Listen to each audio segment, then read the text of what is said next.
اعوذ باللہ السمیع العلیم من الشیطان الرجیم من حمزہ ونفخہ ونفثہ۔ سورہ المائدہ کی آیت نمبر 17 میں اللہ رب العالمین کا ارشاد گرامی ہے، بے شک ان لوگوں نے کفر کیا جنہوں نے کہا کہ عیسیٰ ابن مریم اللہ ہی ہیں۔ اے رسول صلی اللہ علیہ وسلم، آپ ان سے پوچھئے اگر اللہ عیسیٰ ابن مریم، ان کی والدہ اور زمین کے تمام لوگوں کو ہلاک کرنا چاہے تو اللہ کے سامنے کس کو اختیار ہے کہ ان کو ہلاکت سے بچا لے؟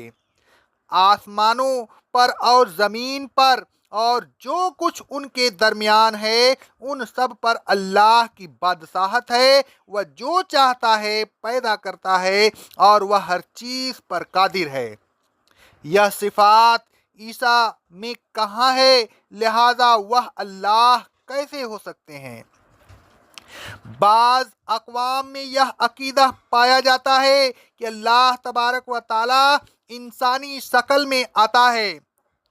ان اقوام کے نزدیک جس انسانی شکل میں اللہ تبارک و تعالیٰ آتا ہے اسے اوتار کہتے ہیں۔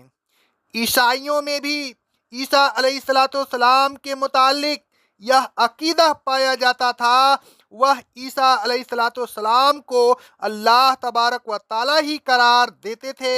ان کا عقیدہ تھا کہ اللہ تبارک و تعالیٰ عیسیٰ علیہ السلام کی شکل میں ظاہر ہوا ہے۔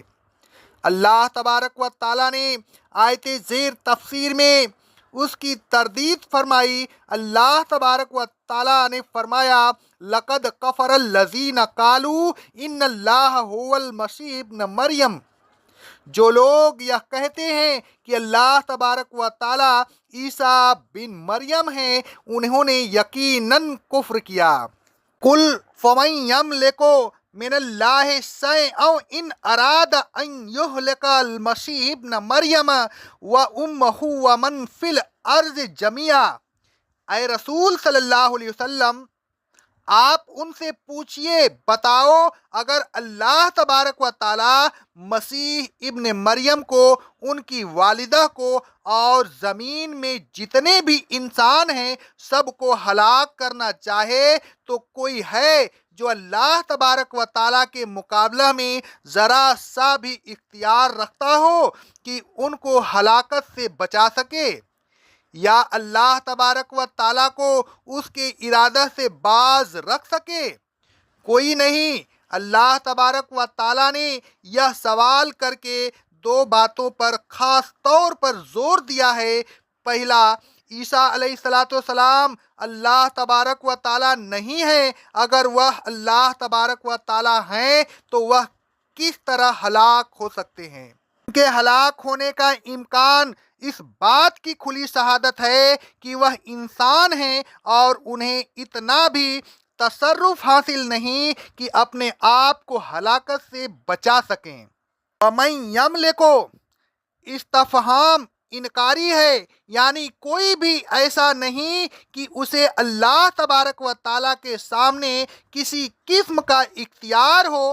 اللہ تبارک و تعالیٰ کے علاوہ جن جن کو مشکل کشا، کارساز اور ناصر و مددگار سمجھا جاتا ہے، انہیں اللہ تبارک و تعالیٰ کے مقابلہ میں کوئی اختیار نہیں۔ آگے اللہ رب العالمین فرماتا ہے، وَلِلَّهِ مُلْكُ السَّمَاوَاتِ وَالْأَرْضِ وَمَا بَيْنَهُمَا۔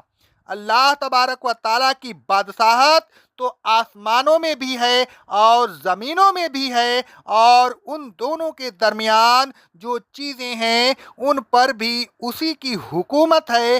اگر عیسیٰ علیہ السلام اللہ ہوتے تو ان کی حکومت ان سب چیزوں پر ہوتی، لیکن ان کی حکومت تو کسی چیز پر نہیں، پھر وہ اللہ کیسے ہو سکتے ہیں؟ واللہ علی کل شیء قدیر۔ اللہ تبارک و تعالیٰ تو ہر چیز پر قادر ہے، لیکن عیسیٰ علیہ السلام تو ہر چیز پر قادر نہیں۔ وہ تو اتنا اختیار بھی نہیں رکھتے کہ اپنے آپ کو ہلاکت سے بچا سکیں۔ بھلا جو شخص ہلاک ہو جائے اور اسے اپنے بچانے کا اختیار نہ ہو، وہ کیسے اللہ ہو سکتا ہے؟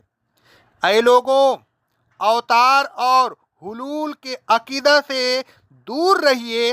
اللہ تبارک و تعالیٰ کے مقابلہ میں کسی انسان کو خواہ اس کا کتنا ہی بڑا مرتبہ کیوں نہ ہو کچھ بھی اختیار نہیں، اور جب کسی انسان کو کوئی اختیار نہیں اور کوئی اپنے آپ کو ہلاکت سے نہیں بچا سکتا تو وہ کیسے اوتار ہو سکتا ہے؟